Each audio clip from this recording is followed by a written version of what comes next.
ചെമ്പനീർപ്പൂവിൻ്റെ നാളത്തെ വിശേഷങ്ങളിലോട്ട് എല്ലാവർക്കും സ്വാഗതം. അപ്പോൾ നമ്മുടെ സച്ചിയുടെ ഫ്രണ്ട് ഉണ്ടല്ലോ അനൂപ് മുഖാന്തരമാണല്ലോ സച്ചിക്ക് വലിയ ഓഫർ വന്നത്. അപ്പോൾ അനൂപ് വിളിച്ചൊന്ന് ഓർമ്മിപ്പിക്കുവാണ്, എടാ സച്ചി, നിൻ്റെ പൂമാലയൊക്കെ കെട്ടി തീരുവല്ലോ അല്ലേ, നാളെ കറക്റ്റ് സമയത്ത് മാല എത്തിക്കാൻ സാധിക്കുമല്ലേ എന്നൊക്കെ ചോദിക്കുമ്പോൾ സച്ചി പറയുന്നുണ്ട്, അതൊക്കെ കറക്റ്റ് സമയത്ത് എത്തിച്ചിരിക്കും. എൻ്റെ ഭാര്യയും ഭാര്യയുടെ കൂട്ടുകാരും ഫാമിലി മെമ്പേഴ്സും എല്ലാവരും ചേർന്ന് ഇവിടെ അടിപൊളിയായിട്ട് മാല കെട്ടിക്കൊണ്ടിരിക്കുകയാണ്. എൻ്റെ ഭാര്യയുടെ പൂമാല കെട്ടൽ നിനക്കറിയില്ലല്ലോ എന്നൊക്കെ പറയുമ്പോഴേക്കും അനിയത് ദേവു പറയുന്നുണ്ട് രേവതിയോട്, ചേച്ചിനെ പറ്റി എന്താ പൊക്കി പറയുന്നേന്ന് നോക്കിയെന്ന് പറയുമ്പോഴേക്കും രേവതി പറയും, എന്നെ പറ്റി പൊക്കി പറയാണ്ട് പിന്നെ സച്ചിയേട്ടൻ വേറെ ആരെ പറ്റി പൊക്കി പറയാനാണ് രേവതി പറയുന്നത്. അപ്പോൾ അനൂപ് പറയുന്നുണ്ട്, കറക്റ്റ് ഇപ്പം തന്നെ നിന്നെപ്പറ്റി നേതാവിന് നല്ല ഇമേജാണ്, അതേപോലെയാണ് നിന്നെപ്പറ്റി ഞാൻ പറഞ്ഞു വെച്ചിരിക്കുന്നത്. കറക്റ്റ് സമയത്ത് മാല എത്തിച്ചു കഴിഞ്ഞാൽ പറഞ്ഞ കാശിനേക്കാളും കൂടുതൽ കാശ് നിനക്ക് കിട്ടും എന്ന് പറയുമ്പോൾ സച്ചി പറയുന്നുണ്ട്, കൂടുതൽ കാശൊന്നും വേണ്ട, എനിക്ക് പറഞ്ഞ കാശ് മതി, നാളെ കറക്റ്റ് സമയത്ത് മാല എത്തിച്ചിരിക്കും, വണ്ടി ഇവിടുന്ന് പുറപ്പെടുമ്പോൾ നിന്നെ ഞാൻ വിളിച്ച് പറയാം എന്നൊക്കെ പറഞ്ഞ് സച്ചി ഫോൺ കട്ട് ചെയ്യുവാണ്. അത് കഴിഞ്ഞ് ചന്ദ്രയും ശ്രുതിയും കൂടി ഇങ്ങനെ ഇരുന്ന് ഉറക്കം തൂങ്ങുവാണേ. അപ്പോൾ ശ്രുതി പറയുന്നുണ്ട്, നമുക്ക് പോയി ഉറങ്ങിയാലോ. അപ്പോൾ പറയും, ഓ ഇതുങ്ങളുടെ ബഹളം കാരണം എങ്ങനെ ഉറങ്ങാനാ ശ്രുതി, നിങ്ങൾ വേണമെങ്കിൽ പോയി മുറിയിൽ പോയി ഉറങ്ങിക്കോ എന്നൊക്കെ പറയും. അപ്പോൾ ശ്രുതി പറയുന്നുണ്ട്, ഏയ് വേണ്ട, എങ്ങനെ ഉറങ്ങാനാ, ഇവരിങ്ങനെ ഇരിക്കുമ്പോൾ നമുക്ക് ഉറക്കം വരൂലല്ലോ.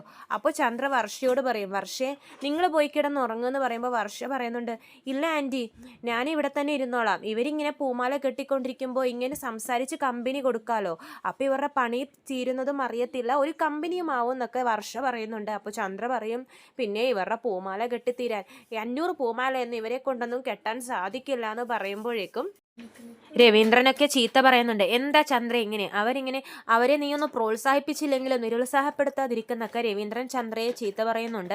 അപ്പോൾ രേവതി പറയുന്നുണ്ട്, ഞങ്ങളിൽ നല്ല വിശ്വാസമുണ്ട്, ഞങ്ങൾ 500 പൂമാല കെട്ടി തീർക്കും എന്ന് രേവതിക്ക് നല്ല ഉറച്ച വിശ്വാസമുണ്ട്.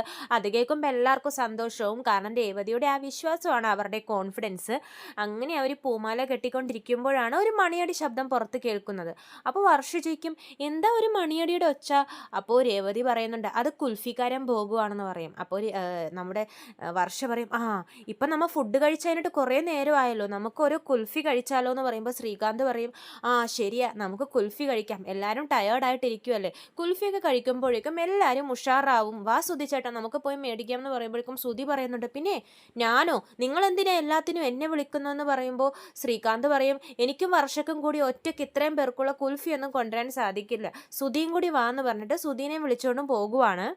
എന്നിട്ട് കുൽഫിയൊക്കെ അവർ മേടിച്ചുകൊണ്ടും വന്ന് എല്ലാവർക്കും കൊടുക്കുവാണ്. അപ്പോൾ എല്ലാവരും പാക്കറ്റൊക്കെ പൊട്ടിച്ച് കുൽഫിയൊക്കെ തിന്നുവാണ്, ചന്ദ്രയും എല്ലാവരും കഴിക്കുവാണ്.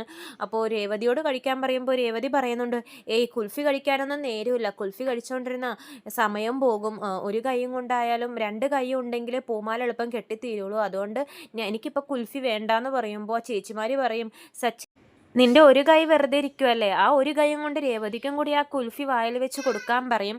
അപ്പോൾ രേവതി പറയുന്നുണ്ട്, ഏയ് അതൊന്നും വേണ്ട. അപ്പോൾ ചേച്ചിമാർ പറയും, കൊടുക്ക്, ഇപ്പം എല്ലാവരും ക്ഷീണിച്ചിരിക്കുമല്ലേ, കുൽഫി തിന്നുന്നത് ഒരു ആശ്വാസമാവും എന്ന് പറയുമ്പോൾ സച്ചി കുൽഫിയും കൊണ്ടൊക്കെ വന്ന് പാക്കറ്റൊക്കെ പൊട്ടിച്ച് നമ്മുടെ രേവതിയുടെ വായിൽ വെച്ച് കൊടുക്കുവാണ് കേട്ടോ.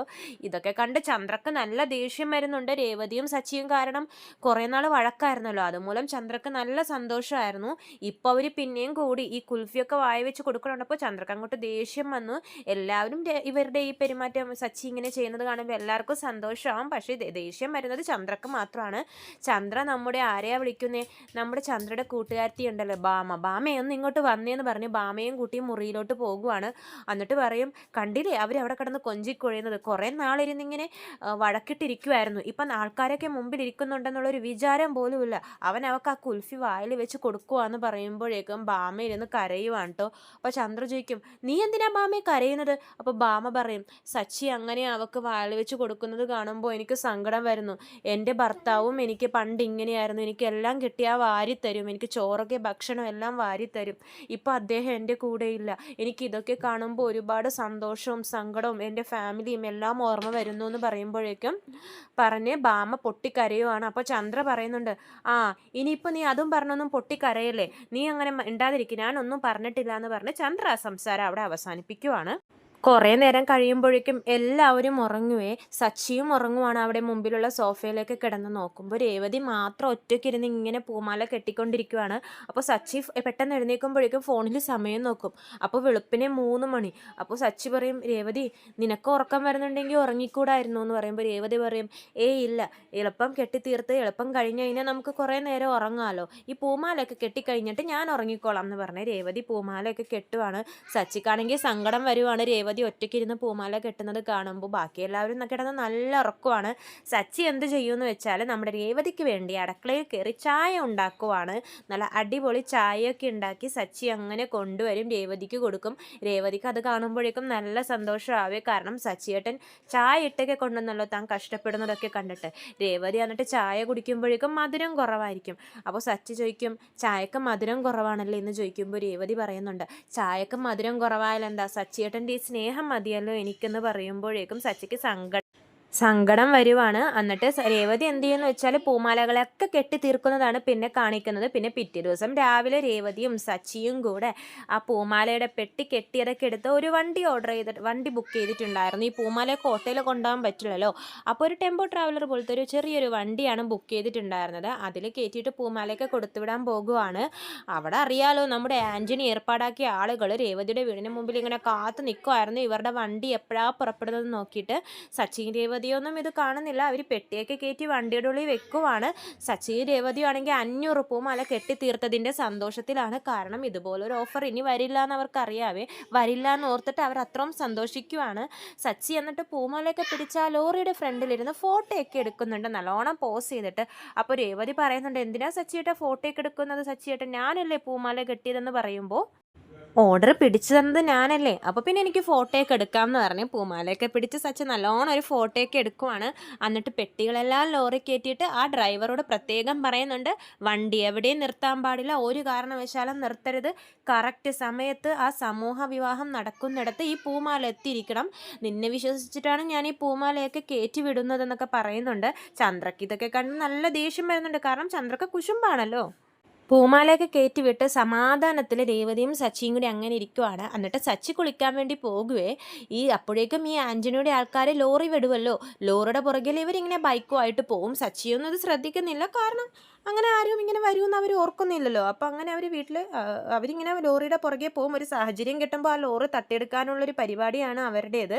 സച്ചിക്ക് ആൻ്റണിയുടെ ആൾക്കാരാണെന്നോ ആരെങ്കിലും ഇങ്ങനെ ഉണ്ടെന്നോ ഉള്ള കാര്യങ്ങളൊന്നും അറിയത്തില്ല. അപ്പോൾ സച്ചിയുടെ കൂട്ടുകാരൻ അനൂപ് വിളിച്ച് ചോദിക്കുന്നുണ്ട്, എടാ സച്ചി മാലയൊക്കെ കയറ്റി വിട്ടില്ലേ?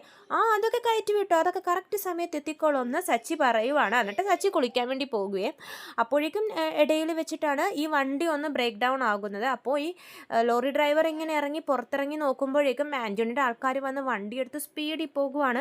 ഡ്രൈവറിനാണെങ്കിൽ ഇത് കാണുമ്പോൾ നല്ല ടെൻഷനാവും. അയാൾ അപ്പം തന്നെ സച്ചിയെ വിളിക്കും. സച്ചിയാണെങ്കിൽ വിളിച്ചിട്ട് ഫോൺ എടുക്കുന്നില്ല. അത് കുളി കഴിഞ്ഞ് വരുമ്പോഴേക്കും അനൂപ് വിളിക്കും, എടാ സച്ചി പൂമാല ഇതുവരെ എത്തിയില്ലല്ലോ.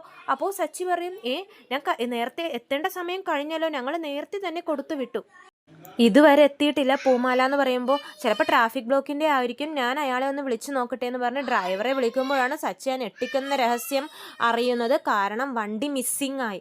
ഇതാണ് നാളത്തെ എപ്പിസോഡ്. കൂടുതൽ വിശേഷങ്ങൾ ഞാൻ ചാനലിലൂടെ അപ്ലോഡ് ചെയ്യാം. ചാനൽ സബ്സ്ക്രൈബ് ചെയ്യാത്തവർ സബ്സ്ക്രൈബ് ചെയ്യണേ. എല്ലാവർക്കും നന്ദി.